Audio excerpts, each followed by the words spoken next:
Ravi de vous retrouver sur les antennes de la télévision nationale. Au sommaire de ce journal, 60 agents nationaux bénéficient d'une séance de renforcement de capacité en agroécologie. L'objectif est de concilier performance économique et sécurité alimentaire dans les zones de production agricole. Nous allons nous intéresser aux femmes commissaires à la Cour des comptes, une institution majoritairement masculine. Elles saisissent ce mois qui leur est dédié pour lancer une invite aux autorités de la transition.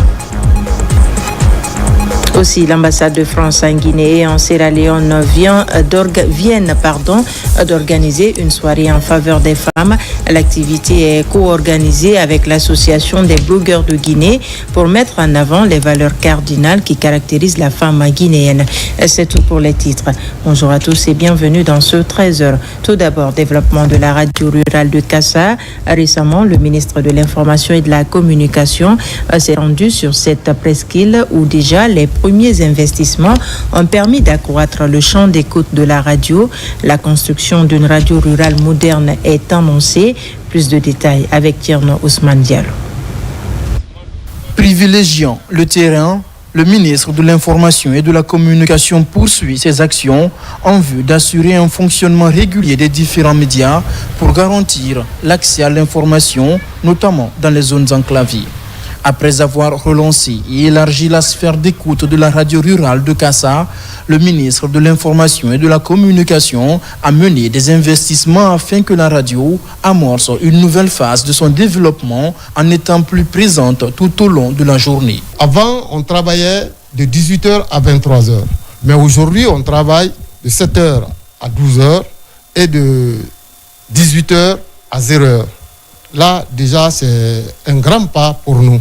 Pour aboutir à ce résultat, il aura fallu notamment augmenter la capacité en fourniture électrique avec des panneaux solaires et des équipements techniques. Le ministère de l'Information et de la Communication veut aller plus loin et annonce la construction imminente d'une nouvelle radio rurale à Kassa avec une architecture moderne et des équipements de dernière génération. Sur place, le ministre a visité le site dégagé pour ce projet. Avec la mise à la disposition de cette station d'un kit complet de panneaux solaires, la radio tourne maintenant normalement. Et vous avez aussi vu à côté le nouveau chantier qui doit démarrer de la radio de Kassa sur financement du budget national et sur instruction du chef de l'État qui a demandé, le général Mamadi Doumbouya, qui a demandé de mettre à disposition de l'ensemble des communautés des édifices dignes de nom qui doivent abriter les maisons de radio rurale. Vous avez visité le site, toute la population est contente de l'action. C'est le lieu de remercier Monsieur le ministre de l'Information et de la Communication, son Excellence Fana Souma, qui a décidé aussi d'accompagner toutes les radios rurales et qui a décidé de couvrir le territoire national en ondes des radios d'État ou des médias d'État. En marge de la visite de la radio rurale de Kassa, le ministre de l'Information et de la Communication a apporté son soutien à l'association Solidarité Ramadan Guinée qui organise dans la commune des ruptures collectives. Il a salué l'initiative des membres de cette association et souligné l'intérêt qu'accorde le chef de l'État à la solidarité et à la culture du vivre ensemble. Sécurité alimentaire et nutritionnelle, les travaux d'identification des zones vulnérables sont lancés à Kindia en partenariat avec le comité inter-État de lutte contre la sécheresse au Sahel, une disposition d'amélioration de la gouvernance pour mieux orienter les interventions des autorités contre l'insécurité alimentaire. Fodé Camara, reportage. Le droit à l'alimentation est un droit vital pour tous. Pour garantir ce droit, le gouvernement renforce les outils de surveillance de la sécurité alimentaire et nutritionnelle. Ceci pour mieux planifier les politiques publiques et autres stratégies d'adaptation.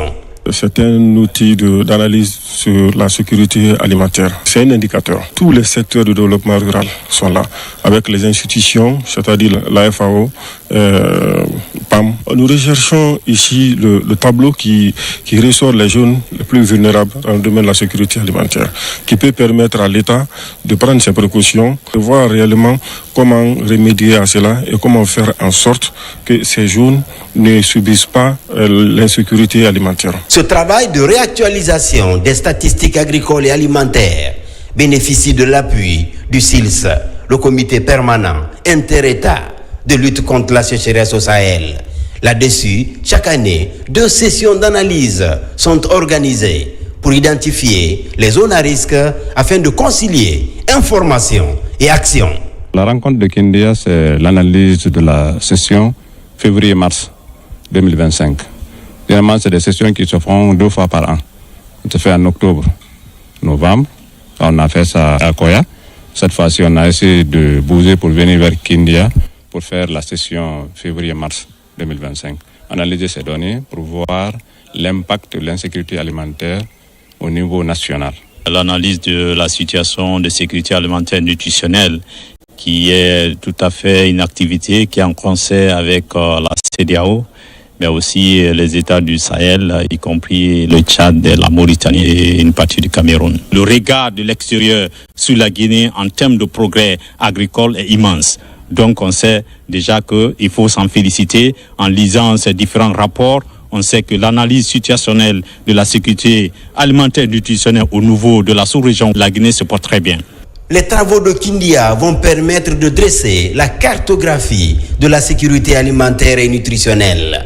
Une cartographie qui servira d'outil d'aide à la décision en tenant compte des questions de disponibilité et d'accessibilité à l'alimentation. Et pendant ce temps, 60 agents nationaux bénéficient d'une séance de renforcement de capacité en agroécologie. L'objectif est de concilier performance économique et sécurité alimentaire dans les zones de production agricole, tout en renforçant la résilience et la préservation de l'environnement. Cette rencontre de Kindia a mobilisé plusieurs acteurs du monde rural. Falilou Diallo, Fana Labaya Kamara.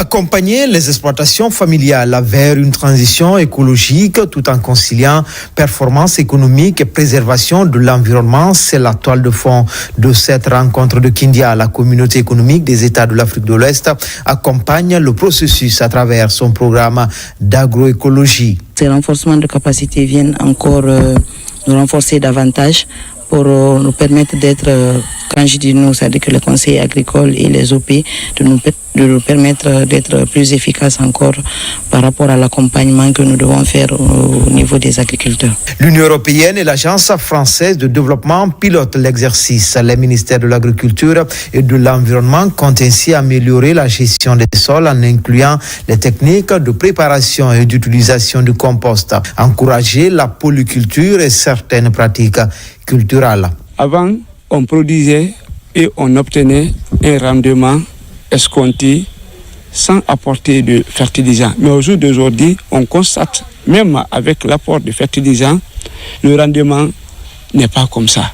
L'usage de ces engrais chimiques-là, on trouve que ça c'est trop néfaste pour nous consommateurs, nous-mêmes qui les consommons, et c'est pas bon pour la santé de la population. Donc en tant qu'agronome, en tant que technicien, nous vulgarisons aujourd'hui cette nouvelle technique, c'est-à-dire de l'agriculture durable, l'agriculture écologique.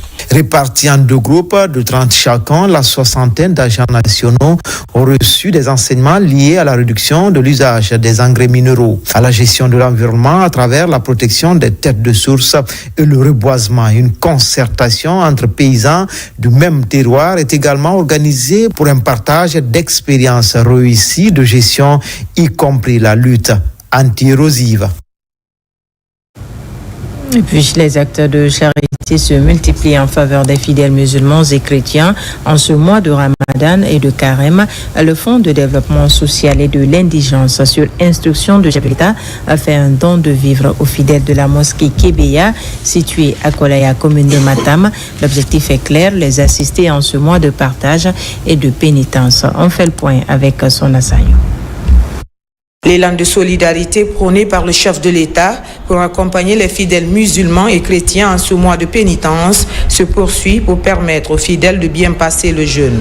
À la mosquée Kébeya de Kolaya, les fidèles reçoivent de kits alimentaires, un geste du Fonds de développement social et de l'indigence. C'est à l'occasion de ce mois de pénitence que nous venons en aide aux personnes qui n'ont pas les moyens. C'est un geste de solidarité à l'égard des personnes vulnérables. Ça tient au cœur du président de la République. Nous sommes très contents de ce don. Que Dieu protège notre président.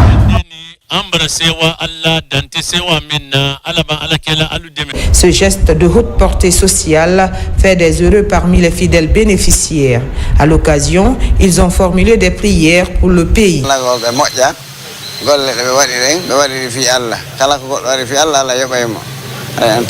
Le geste inspire la solidarité et l'unité.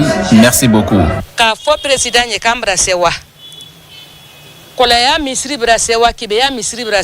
Nous sommes très contents. Nous demandons à Dieu de bénir notre président et son gouvernement et renforce la fraternité entre nous les Guinéens.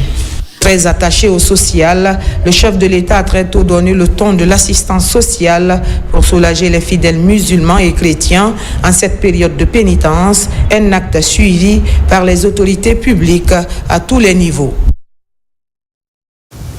À présent, nous nous intéressons aux femmes commissaires à la Cour des comptes, une institution majoritairement masculine.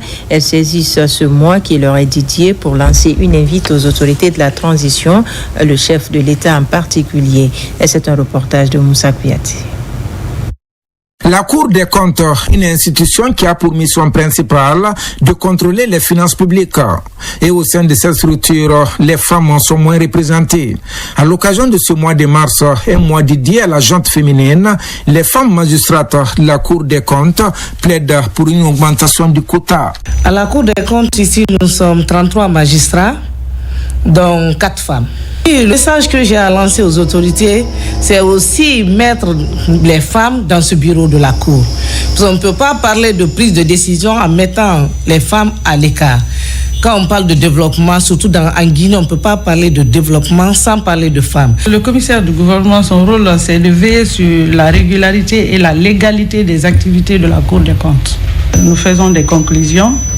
Et après les conclusions, nous préparons l'audience dans les différentes chambres. Nous avons 5 chambres à la Cour des comptes. Le métier du juge financier est généralement pratiqué par les hommes.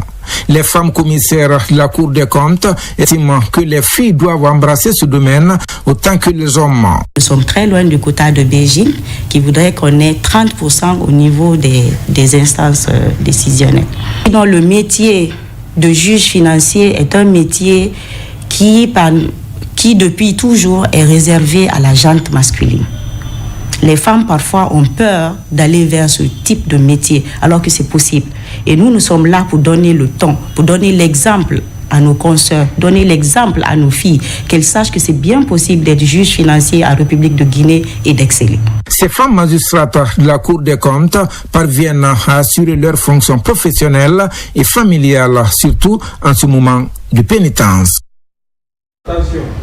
Dans l'actualité également, des citoyens de part et d'autre adhèrent aux idéaux de refondation du CNRD. À Gomboya, par exemple, une rencontre a été organisée pour célébrer les acquis de la refondation.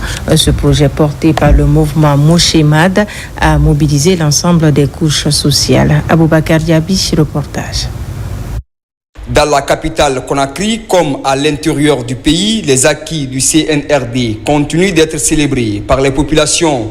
Le mouvement de soutien Moshemad s'active sur le terrain pour vulgariser les valeurs de la refondation enclenchée par le chef de l'État, général Mamadi Doumbouya. À Gomboya, ce mouvement fédère plusieurs couches sociales pour accompagner le processus de développement socio-économique amorcé depuis le 5 septembre 2021. Le général Mamadi Doumbouya pour le progrès en Guinée. Vous aimez votre peuple. Votre peuple est à vous. Ne regardez pas derrière la locomotive du progrès à bouger. C'est vous, mon président. Les femmes et fils de Gomboya vous soutiennent. À travers les vastes chantiers engagés par le gouvernement de la transition, ces participants aspirent à un lendemain meilleur. Pour ce faire, ils comptent mener les actions citoyennes allant dans le sens de la préservation de la paix et de la cohésion sociale. Vous avez décidé, vous avez parlé et vous avez agi.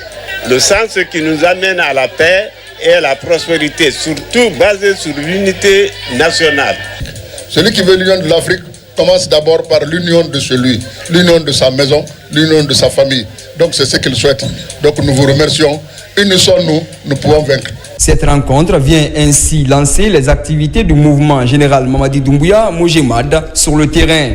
Ils entendent promouvoir les principes de la citoyenneté et du patriotisme pour enfin consolider le processus de développement socio-économique du pays.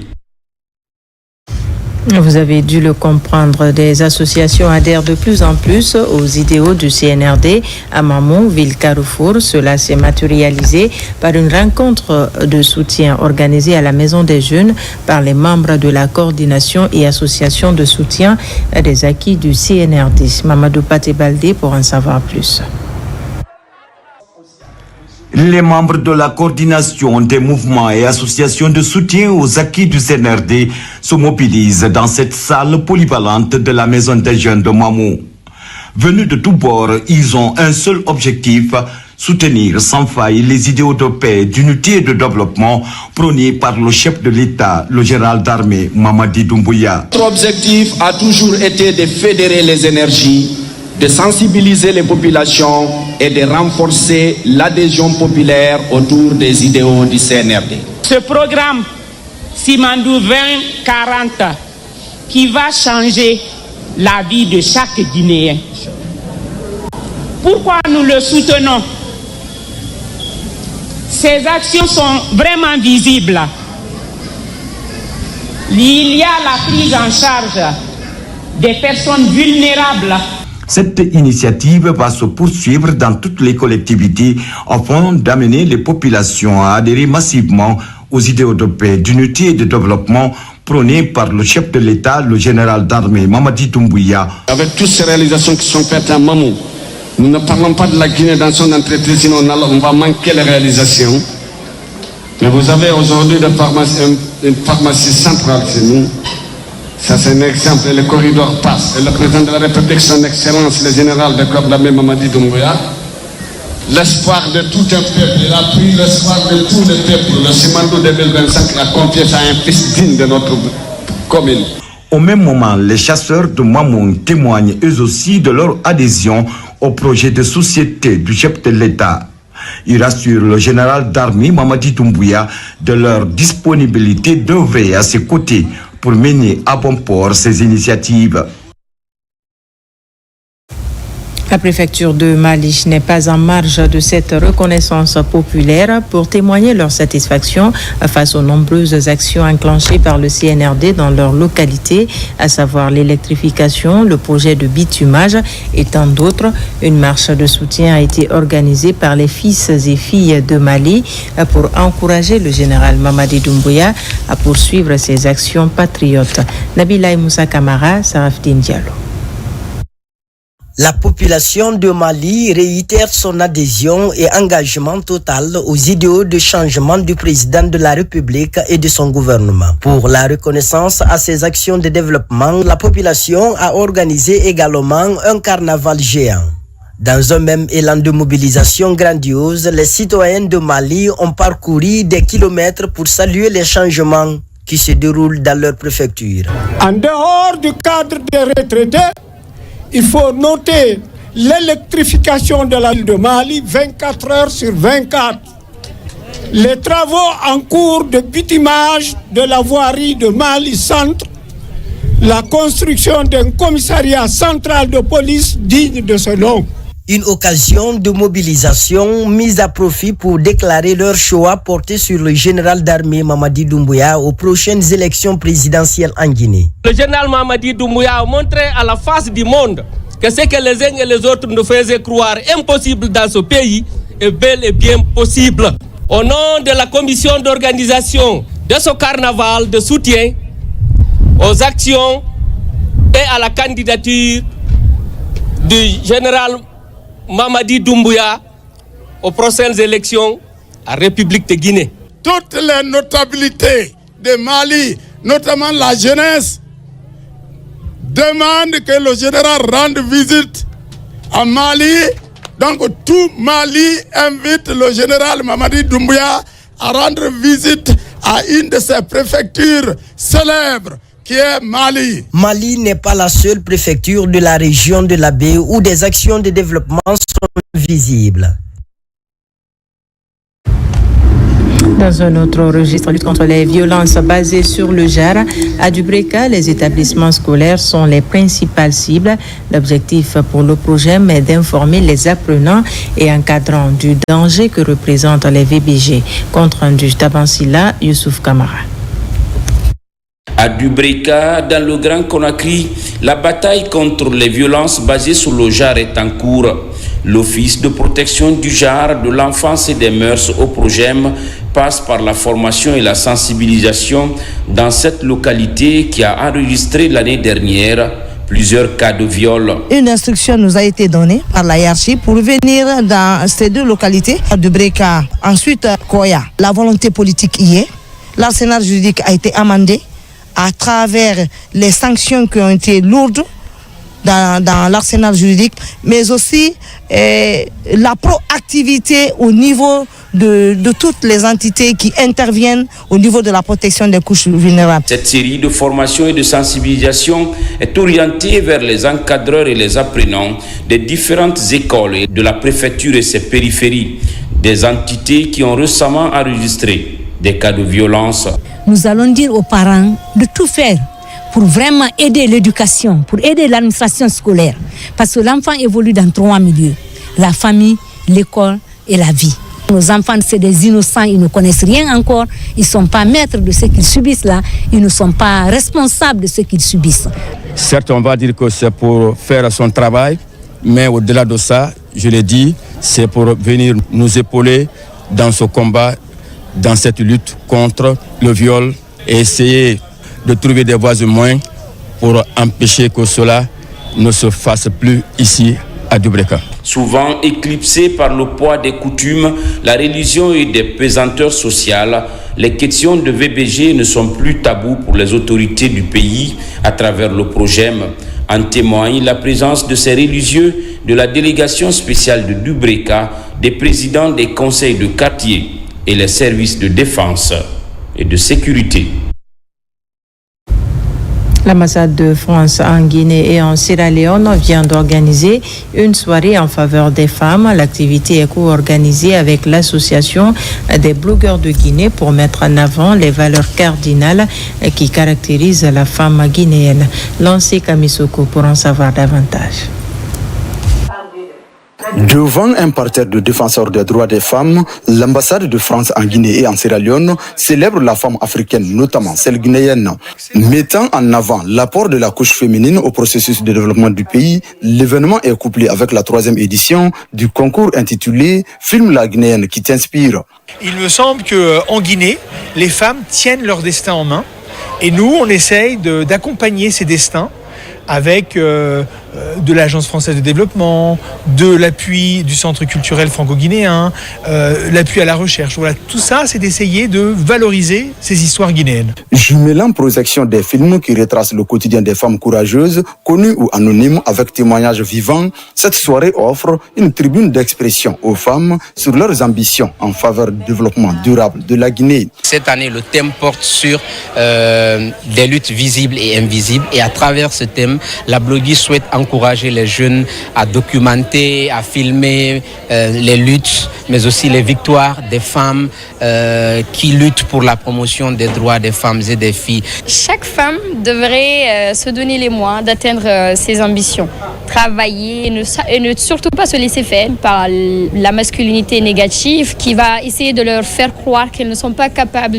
de travailler pour atteindre leurs ambitions. Elles ont totalement le droit d'aller à l'école, de travailler, de participer aux prises de décision. Cet exposé de talents féminins a émerveillé le public présent à ce rendez-vous franco-guinéen. Les présentations qu'elles ont faites, leurs réalisations, que ce soit en vidéo, que ce soit en recherche, que ce soit en entrepreneur, sont d'une inspiration qui doit pouvoir marquer toutes les jeunes filles et toutes les femmes de notre pays.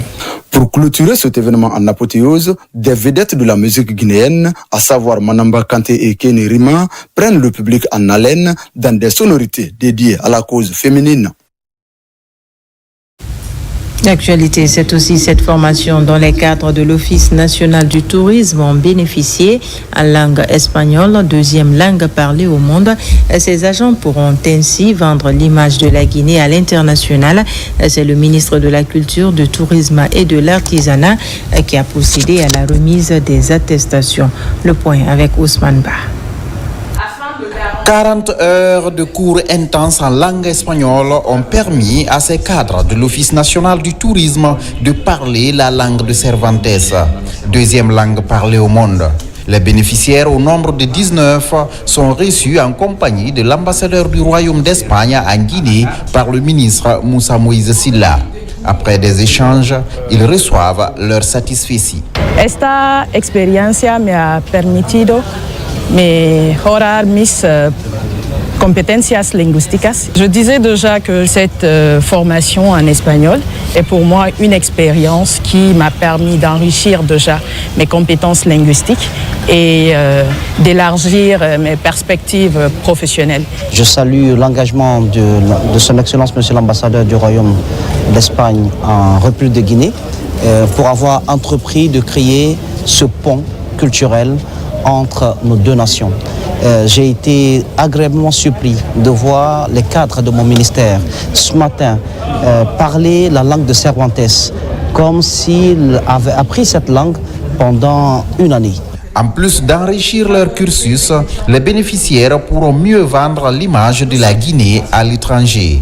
Cette formation est un pont culturel qui permettra au pays de s'inspirer du modèle espagnol dont le développement repose principalement sur le tourisme. Il y a 600 millions de personnes qui parlent l'espagnol dans les 5 continents. Il y a cette langue aussi, la deuxième langue de l'Internet, la deuxième langue dans les réseaux sociaux, dans la musique, dans la culture. Et c'est pour cela qu'on voulait rassembler les deux mondes, le tourisme et la langue espagnole. Cette formation marque le début d'un partenariat entre le Royaume d'Espagne et la Guinée. Une collaboration qui augure des lendemains meilleurs pour le tourisme guinéen. Et pour terminer, nous nous intéressons à la problématique de la sûreté et de la sécurité des stades. À la demande de la Fédération guinéenne de football, le département de la sûreté de la CAF organise pour la première fois en Guinée un atelier de formation sur la question. Les enjeux liés à un événement sportif y sont débattus. C'est du moins ce que nous rapporte notre reporter Djibril Kamara. La sûreté et la sécurité des stades, deux problématiques que les dirigeants de la FEGIFOOT entendent prendre désormais au sérieux. Pour ainsi garantir ces droits, des acteurs impliqués dans le processus renforcent leurs compétences en cette matière. La formation est assurée par 2 experts de la CAF.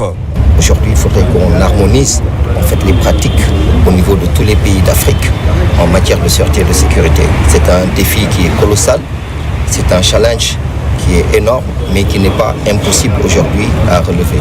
Nous attendons de cet atelier vraiment des outils pédagogiques nous permettant de mieux rassurer la sécurité de nos concitoyens au niveau des stades. Depuis la mise en place du nouveau bureau exécutif, le comité exécutif de la Fédération guinéenne de football est dans la dynamique de multiplier les efforts pour être un modèle dans la sous-région en termes de sûreté et de sécurité dans les stades. Vous savez que les violences dans les stades sont récurrentes aujourd'hui lors de nos compétitions et parfois il y a des bousculades. J'ose espérer qu'au terme de cet atelier qui sera animé par 2 éminents experts en matière de sécurité et de sûreté, qu'à travers leur expertise et leurs compétences, la Guinée sera mieux outillée pour les prochains événements sportifs. De faire en sorte que ces sessions de formation puissent permettre aux Guinéens et Guinéens qui sont ici d'être mieux outillés pour faire face aux enjeux de sécurité et de sûreté au sein de nos différentes installations sportives. Cette formation est à la fois théorique et pratique. Elle va permettre à ses participants de maîtriser les techniques de l'utilisation des barrières, mais également faciliter l'accès aux supporters dans l'enceinte de stade de football. Voilà qui met fin à ce journal. Merci de nous avoir reçus chez vous. L'actualité se poursuit sur notre site le www.rtgguinée.info. On se retrouve à 17h pour d'autres informations de la Guinée, notre paradis, terre de richesse et d'innovation.